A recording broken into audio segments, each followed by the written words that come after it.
Hello everyone, ito nga ang daily life ng person at the same time nga ay working mom din. Ngayon nga lang uli ako nakapag-upload ng video dahil nga busy ang person. For today's video, si Mapping nga muna ang aming bida for today.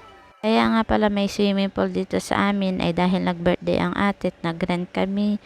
Pagkatapos nga maligo ng mga batang person ay ito namang si Mappy ang aming pinag-swimming. 10 oras pa nga lang siya naliligo pero giniginaw na agad.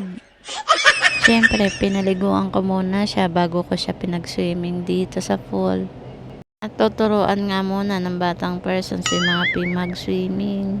Medyo matagal nga din siya nag-swimming dahil nga sinusulit na namin aring pool.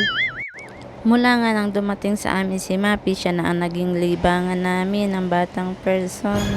Nalilibang na nga din ako dito sa aming alaga at nakakatawa nga. Nagiging pet lover na nga din ang person. Si Mappy na nga rin ang nagiging content ko sa araw-araw ng aking mga video. Pagkatapos nga mag-swimming nitong dalawa ay ito naman, dito naman maglalaro si Mappy at ang batang person. Pagka nga naibigang maglaro ng batang person kay Mappy, ito naghaharutan silang dalawa. Pagka hindi siya nagsiselfon ay ganito ang kanyang ginagawa.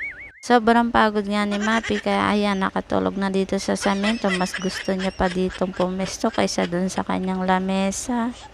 Ako na nga rin pala ang nagawa ng mga dress ni Mappy kaya ito isusukat ko na sa kanya. Pagka kasi maaga ko nadating sa work ko ay ako'y nagagawa nitong mga damit ni Mappy.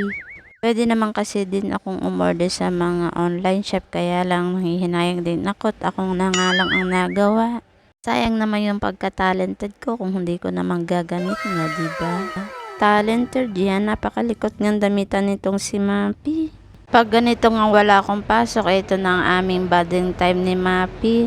Sinusuyudan ko nga siya dahil nga baka meron na naman tong alaga. 1 month na nga ang nakaraan mula na pinatakan ko siya ng castle pet. Kaya naipapasok ko na siya dito sa loob ng bahay. Buti na lang nagpapasuyod nga itong si Mappy, hindi nga makulit. At gustong gusto niya naman tong ginagawa ko sa kanya. At nagpapabebe pa nga itong si Mappy. O tingnan niya at pahiga-higa pa sa akin. O siya, hanggang dito na lang muna ang aking video for today. Thank you for watching. See you on next vlog. Bye-bye!